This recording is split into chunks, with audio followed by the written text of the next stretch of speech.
ಸಮಸ್ತ ಯೂಟ್ಯೂಬ್ ವಾಹಿನಿಯ ವೀಕ್ಷಕರೆಲ್ಲರಿಗೂ ನನ್ನ ನಮಸ್ಕಾರಗಳು. ವೀಕ್ಷಕರಿಂದ ಒಂದು ಸಂಚಿಕೆಯಲ್ಲಿ ವಿಶೇಷವಾದಂತಹ ವಶೀಕರಣ ತಂತ್ರದ ಕುರಿತಾಗಿ ನಿಮಗೆ ಮಾಹಿತಿಯನ್ನು ನಾನು ತಿಳಿಸ್ಕೊಡ್ತಾ ಇದ್ದೇನೆ. ಇದೊಂದು ವಿಶೇಷವಾದಂತಹ ವಶೀಕರಣ ಯಂತ್ರ ಆಗಿರುತ್ತದೆ. ಈ ಒಂದು ಯಂತ್ರವನ್ನ ಯಾವ ರೀತಿ ಸಿದ್ಧಪಡಿಸೋದು, ಖಂಡಿತವಾಗ್ಲೂ ಈ ಒಂದು ಯಂತ್ರ ಕೆಲಸ ಮಾಡುತ್ತಾ ಅನ್ನೋರು ಈ ವಿಡಿಯೋವನ್ನ ಕೊನೆಯವರೆಗೂ ನೋಡಿ. ಯಾಕಂದ್ರೆ ವಿಶೇಷವಾದಂತಹ ಒಂದು ವಶೀಕರಣ ತಂತ್ರ ಇದಾಗಿದೆ. ಇದನ್ನ ಯಾವುದೇ ಕಾರಣಕ್ಕೂ ಕೆಟ್ಟ ಕೆಲಸಗಳಿಗೆ ಉಪಯೋಗಿಸೋದಕ್ಕೆ ಹೋಗಬೇಡಿ. ನಿಮ್ಮ ಪ್ರೀತಿ ನಿಮ್ಮಿಂದ ದೂರವಾಗಿದ್ರೆ, ನಿಮ್ಮ ಪ್ರೀತಿಯನ್ನ ನೀವು ಕಳೆದುಕೊಂಡಿದ್ರೆ ಅದನ್ನ ಮರಳಿ ನಿಮ್ಮ ಜೀವನದಲ್ಲಿ ಮತ್ತೆ ಪಡೆಯುವುದಕ್ಕೆ ಮಾತ್ರ ಈ ತಂತ್ರವನ್ನ ಉಪಯೋಗಿಸುವಂತದ್ದು. ಆಯ್ತಾ ವೀಕ್ಷಕರೇ? ಈ ರೀತಿಯಾಗಿರ್ತಕ್ಕಂಥ ಹಾಳೆಯನ್ನ ನೀವು ತಗೋಬೇಕು. ಈ ರೀತಿಯಾಗಿರ್ತಕ್ಕಂಥ ಹಾಳೆಯನ್ನ ತೆಗೆದುಕೊಂಡ ನಂತರದಲ್ಲಿ ನೋಡಿ, ಇದು ನಿಮಗೆ ಗ್ರಂಥಿಕೆ ಅಂಗಡಿಯಲ್ಲಿ ಸಿಗ್ತದೆ. ಆಯ್ತಾ? ಈ ರೀತಿಯಾಗಿರ್ತಕ್ಕಂಥ ಹಾಳೆಯನ್ನ ತೆಗೆದುಕೊಳ್ಬೇಕು. ಈ ರೀತಿಯಾಗಿರುವ ಹಾಳೆಯ ಮೇಲೆ ನೀವು ಯಾರನ್ನ ವಶೀಕರಣ ಮಾಡ್ಕೋಬೇಕು ಅಂತ ಇರ್ತಾರಲ್ಲ ಅವರ ಹೆಸರನ್ನ ಬರೀಬೇಕಾಗ್ತದೆ ವೀಕ್ಷಕರೇ.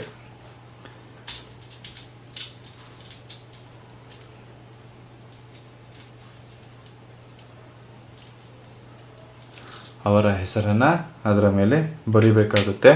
ಅವರ ಹೆಸರನ್ನ ಬರೆದ ನಂತರದಲ್ಲಿ ನೀವೇನ್ ಮಾಡ್ಬೇಕಪ್ಪ ಅಂತ ನೋಡೋದಾದ್ರೆ,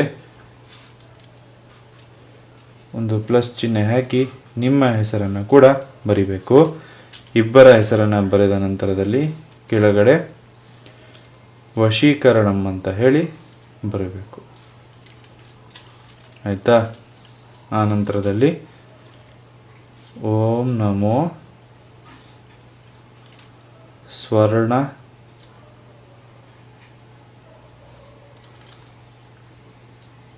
ಕರ್ಷಣಾಯ ನಮಃ ಅಂತ ಹೇಳಿ ಬರೆದು ಈ ರೀತಿಯಾಗಿ ಲೈನ್ ಹಾಕೋಬೇಕು. ಆಯ್ತಲ್ಲ? ನಮಗೆ ಈ ಯಂತ್ರದ ಇಷ್ಟು ಭಾಗ ಮಾತ್ರ ಸಾಕಾಗ್ತದೆ ವಶೀಕರಣವನ್ನ ಮಾಡೋದಕ್ಕೆ. ಈ ಯಂತ್ರ ಏನಿದೆಯಲ್ಲ ಇದರ ಇಷ್ಟು ಭಾಗ ಮಾತ್ರ ಖಂಡಿತವಾಗ್ಲೂ ಕೂಡ ಸಾಕಾಗ್ತದೆ. ಆಯ್ತಲ್ಲ? ಈ ರೀತಿಯಾಗಿ ಇರುವಂತಹ ಒಂದು ತಾಯತವನ್ನ ನೀವು ಸಿದ್ಧಪಡಿಸ್ಕೊಳ್ಬೇಕು.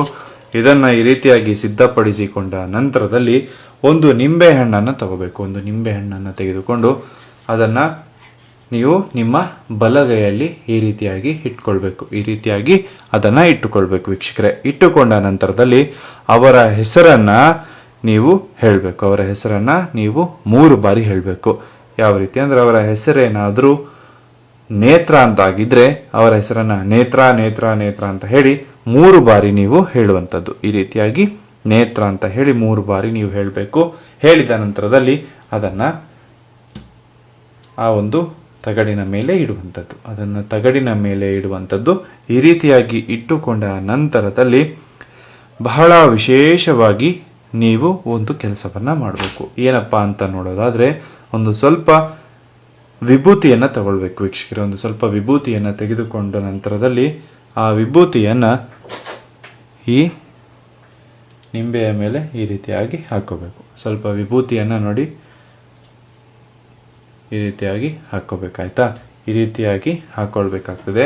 ಈ ರೀತಿಯಾಗಿ ಹಾಕೊಂಡ ನಂತರದಲ್ಲಿ ಓಂ ನಮೋ ಸ್ವರ್ಣಕರ್ಷಣಾಯ ಇಷ್ಟಸ್ತ್ರೀ ಮಮ ಪ್ರಾಪ್ತಿರಸ್ತು ಅಂತ ಹೇಳಿ 108 ಬಾರಿ ನೀವು ಮಂತ್ರವನ್ನ ಹೇಳಬೇಕಾಗ್ತದೆ. 108 ಬಾರಿ ಮಂತ್ರವನ್ನ ಹೇಳಿದ ನಂತರದಲ್ಲಿ ಖಂಡಿತವಾಗ್ಲೂ ಕೂಡ ಅವರು ನಿಮಗೆ ವಶೀಕರಣ ಆಗ್ತಾರೆ. ಈ ಒಂದು ಕೆಲಸವನ್ನ ಯಾವ ದಿನ ಮಾಡ್ಬೋದಪ್ಪ ಅಂತ ನೋಡೋದಾದ್ರೆ, ಒಂದು ಮಂಗಳವಾರದ ದಿನ ಆಗಿರ್ಬೋದು, ಒಂದು ಶನಿವಾರದ ದಿನ ಆಗಿರ್ಬೋದು, ಈ ಒಂದು ತಂತ್ರವನ್ನ ನೀವು ಮಾಡಬಹುದಾಗ್ತದೆ ವೀಕ್ಷಕರೇ. ಬಹಳ ಶಕ್ತಿಶಾಲಿಯಾದಂತಹ ಒಂದು ತಂತ್ರವನ್ನ ನೀವು ಮಾಡಬಹುದಾಗ್ತದೆ. ಇದರ ಜೊತೆಗೆ ಅವರು ನಿಮಗೆ ಶೀಘ್ರದಲ್ಲಿ, ಅತಿ ಶೀಘ್ರದಲ್ಲಿ ವಶೀಕರಣ ಆಗಬೇಕು ಅಂದ್ರೆ ವಿಶೇಷವಾಗಿ ಕಾಳಿಗೆ ಒಂದು ಹೋಮವನ್ನ ಮಾಡಿ ಅದರ ಭಸ್ಮವನ್ನ ಕೂಡ ಅವರ ಮನೆಯ ಸುತ್ತ ಹಾಕ್ತಕ್ಕಂಥದ್ದು ಬಹಳಷ್ಟು ಶ್ರೇಷ್ಠವಾಗಿರ್ತದೆ. ಬಹಳಷ್ಟು ಶ್ರೇಷ್ಠವಾಗಿರ್ತದೆ. ಆ ಭಸ್ಮವನ್ನ ಅವರ ಮನೆ ಸುತ್ತಲ ಹಾಕ್ತಕ್ಕಂಥದ್ದು.